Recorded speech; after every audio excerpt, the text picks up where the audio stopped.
اعوذ باللہ من الشیطان الرجیم بسم اللہ الرحمن الرحیم۔ ویورز السلام علیکم۔ ویورز میں ہوں آپ کا میزبان سید احمد سمیع اور آپ دیکھ رہے ہیں سید احمد سمیع یوٹیوب چینل راولپنڈی اسلام آباد سے۔ ویورز سب سے پہلے تو کل کی میں معذرت کروں گا کہ کل میں اپنی ویڈیو ریلیز نہیں کر سکا۔ اس کی وجہ یہ ہے کہ کچھ ایک چیز کے اوپر کام کر رہا ہوں اور انشاءاللہ بڑی پیاری آپ کو خبر دوں گا، اور ایسی خبر دوں گا کہ جو ابھی تک آپ کو کسی اینکر نے نہیں دی ہوگی۔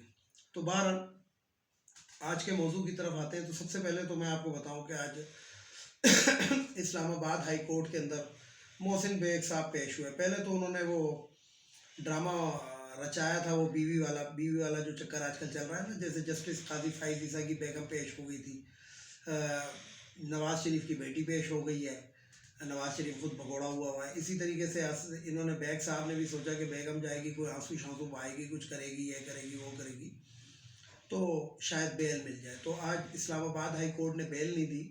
انہوں نے کہا کہ اگر آپ کا جب آپ کو پتہ لگا کہ ایف آئی اے نے چھاپا مارا ہے تو کیا آپ ان پہ فائرنگ کریں گے؟ مطلب یہ ایک چھوٹے سے ریمارک میں آپ کو بتا رہا ہوں۔ گرما گرم بحث تھی، مہنگا وکیل کسی کام نہیں آیا، اور جو انہوں نے لاکھوں روپے لگا کے جو وکیل کیا ہے وہ کسی کام نہیں آیا، اور بہرحال ان کا ریمانڈ میں آج مزید ریمانڈ میں دے دیا۔ حالانکہ جو دوسرے جج حضرات ہیں گے وہ تو کوشش کر رہے ہیں کہ ان کو چھوڑ دیا جائے۔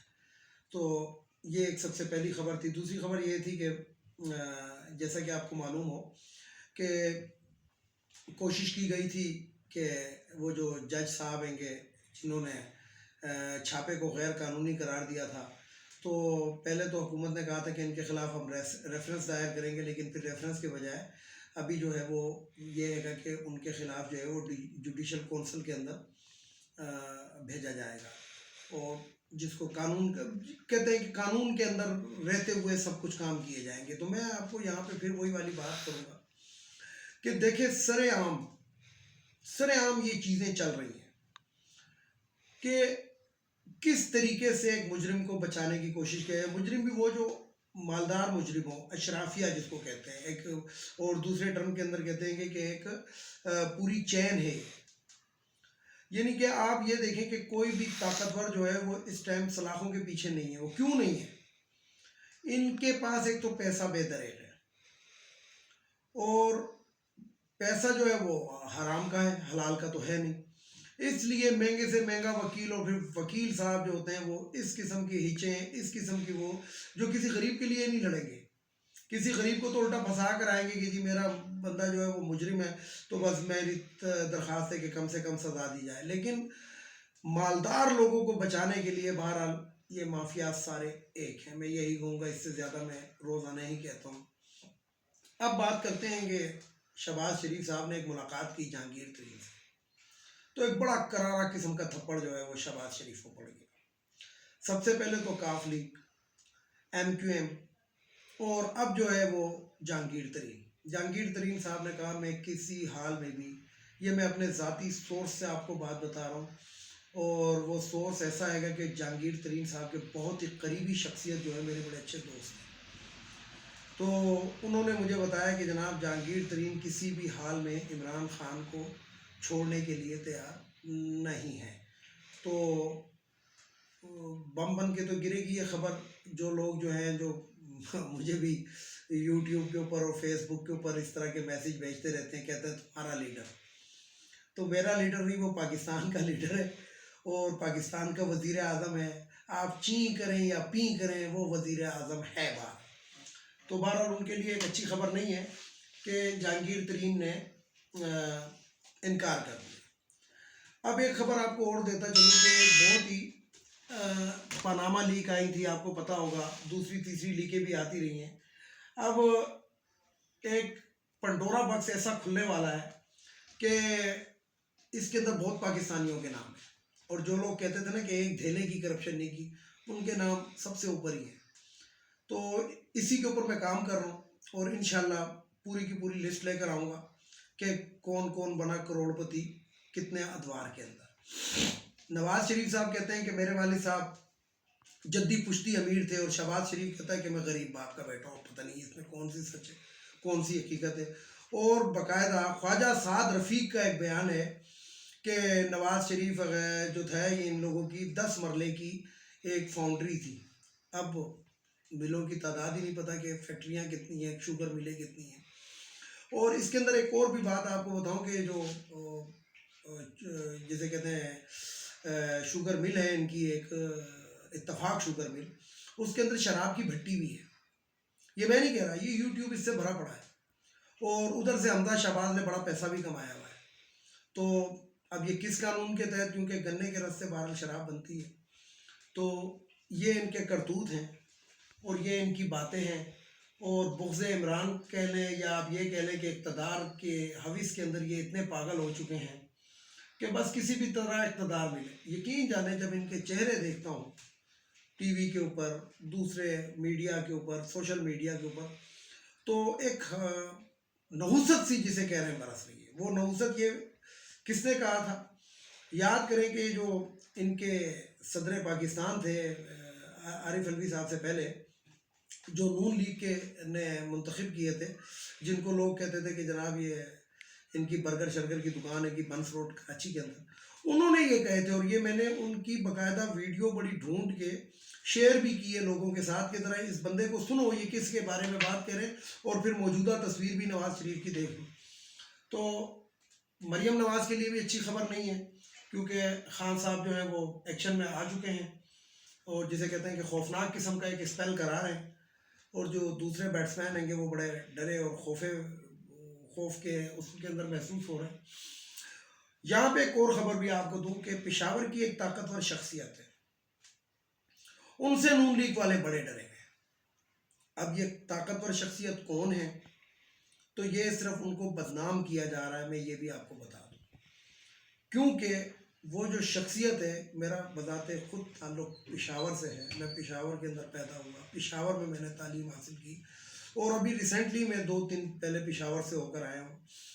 تو وہ جو شخصیت ہے وہ ان چیزوں کو جسے کہتے ہیں کہ اچھی نظر سے بھی نہیں دیکھتی, لیکن یہ ان سے خوفزدہ کیوں ہے؟ کیونکہ اس بندے کی ایک ریلیشن اس قسم کی ہے لوگوں کے ساتھ کہ اگر وہ پشاور میں کھڑے ہو کے کہہ دیں کہ نہیں آپ یوں کریں تو وہ یوں ہی ہوگا. تو ان سے بہرحال یہ بہت خطرے میں ہے. اور یہاں پہ میں آپ کو ایک بات بتاتا چلوں کہ جو بلدیاتی الیکشن ہوئے تھے خیبر پختونخوا کے اندر, تو اس کے اوپر میں نے کبھی کوئی بات نہیں کی. تو میں 2 دن پہلے پشاور میں ہی تھا, اور میں نے وہاں پہ یقین جانے کہ بہت زیادہ اس چیز کے اوپر ریسرچ کی کہ کیا مقبولیت میں کمی آ رہی ہے. کیونکہ بہرحال خیبر پختونخوا کے لوگوں نے کبھی بھی سیکنڈ ٹائم کسی کو حکومت نہیں دی, مسلسل دوسری دفعہ. یہ واحد حکومت ہے پی ٹی آئی کی جو مسلسل دوسری دفعہ ہے. تو میرا علاقہ پشاور ہے, اور پشاور شہر کا میں رہنے والا ہوں, اور صدر جو ہے پشاور صدر جو ہے یہ میری سسرال ہے, کیونکہ میری بیگم صدر کی رہنے والی ہیں. تو جب وہاں پہ ریسرچ کی تو پتہ یہ لگا, جب میں وہاں کے کونسلروں سے ملا, لوگوں سے ملا, دوسروں سے ملا, تیسروں سے ملا, اور جسے کہتے ہیں کہ جب اپنے سورسز سے پتہ کیا تو انہوں نے مجھے کہا کہ سمیع صاحب آپ تاریخ اٹھا کر دیکھ لیں کہ بلدیاتی الیکشن کے اندر ہمیشہ جماعت اسلامی, جمعیت علماء اسلام اور ANP جیتتی رہی ہے. وہاں پہ کبھی بھی بلدیاتی الیکشن کے اندر حکومت جو سٹنگ گورنمنٹ ہوتی ہے ان کو سیٹیں نہیں ملتی, کیونکہ جو بلدیاتی الیکشن ہوتا ہے یہ محلے کی اور علاقے کی بیس کے اندر ہوتا ہے. تو علاقے کے اندر جو اثر وسوخ ہوتا ہے جس کا, یا جو شخص جو ہے جنازوں میں زیادہ شرکت کرتا ہے, شادیوں میں زیادہ شرکت کرتا ہے, یہ میرا مقصد ہے کہ غمی اور خوشی میں, تو وہ پاپولر ہوتا ہے. اور وہ کھڑا ہو جائے تو وہ اس کا یہ مقصد نہیں ہوتا کہ وہ کس کے ٹکٹ پہ کھڑا ہے, اس شخصیت کو دیکھا جاتا ہے. یاد کراتا چلوں کہ وہاں پہ ایک کباب والے ہوتے تھے عبد الرحمان کبابی, یعنی کہ چپلی کباب کی ان کی دکان تھی, یہ فردوس سینما کے پاس پشاور میں, قلعہ بالا حصار کے بالکل سامنے.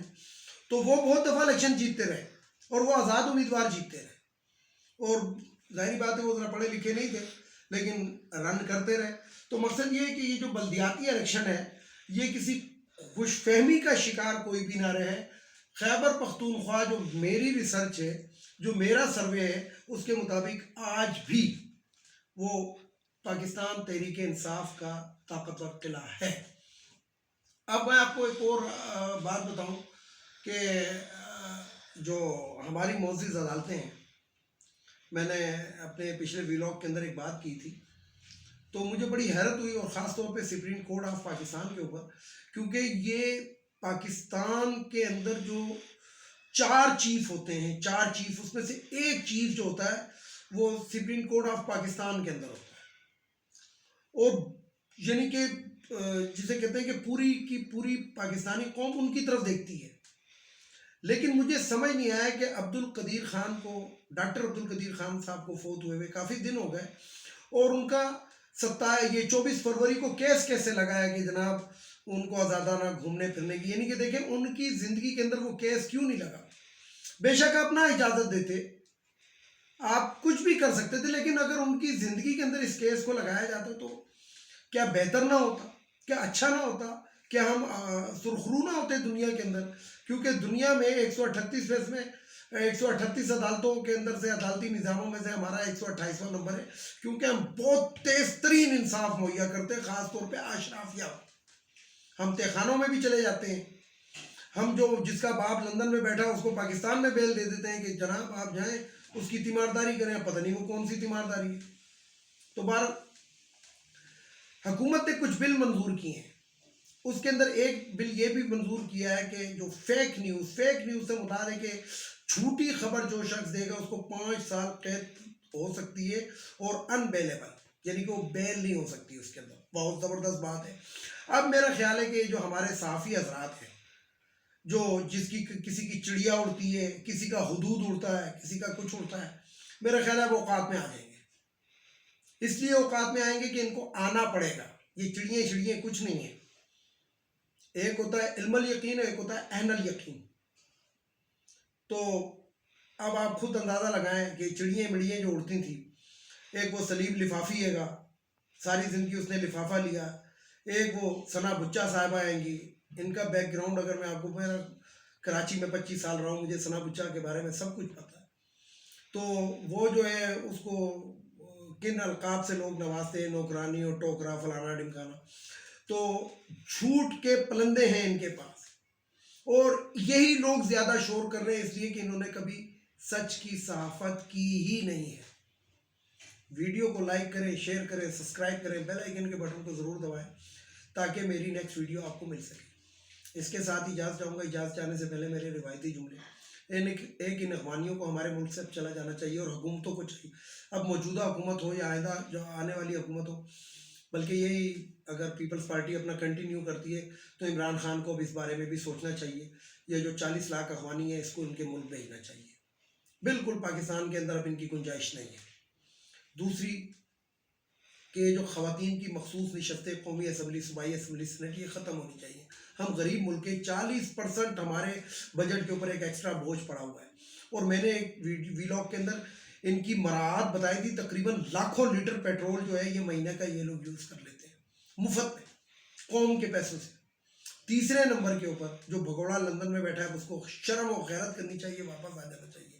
اور سب سے آخر میں جسٹس قاضی فائز عیسیٰ، میں تمہارا نام لیتا ہوں، سرینا عیسیٰ کا بھی میں نام لیتا ہوں. میں اس قوم کو بھولنے نہیں دوں گا. میں اپنے ویلاگ کے اندر روزانہ یہ ذکر کروں گا کہ میں 40-50 ہزار روپے تنخواہ لینے کے باوجود، یا چھوڑیں اس بات کو، امریکی صدر باراک اوباما جو آج کل ایک ہوٹل کے اندر نوکری کر رہا ہے، 8 سال صدر رہا ہے امریکہ کا، اس کے پاس ذاتی گھر نہیں ہے. تو تم نے کون سے ایسے وہ جناب کیے ہیں، کارنامے انجام دیے ہیں کہ تمہارے گھر میں اولوں کے بجائے سونا برسا تھا، اور لندن میں تم نے فلیٹس حاصل کیے ہیں. تو منی ٹریل دو. اور میری معزز عدلیہ سے گزارش ہے کہ پلیز اس کی بیوی کے آنسوؤں کو نہ دیکھیں، اس جج کی کرپشن دیکھیں. کہ 16 اگر یہ کہتی ہے کہ سرینا عیسیٰ جو تھی وہ لینڈ لارڈ تھی، بہت مالدار خاندان کی تھی، تو مالدار خاندان کی خاتون کو 16,600 کی نوکری کرنے کی کیا ضرورت تھی کسی اسکول کے اندر، اور 16,600 کی نوکری کے اندر اس نے وہ فلیٹ کیسے خریدے؟ یہ ہمیں بھی بتا دیں تاکہ ہم بھی خرید لیں. اس کے ساتھ اجازت چاہوں گا تمام دیکھنے والے سننے والوں کو. اللہ حافظ. اور آخر میں وہی نعرہ، پاکستان زندہ باد.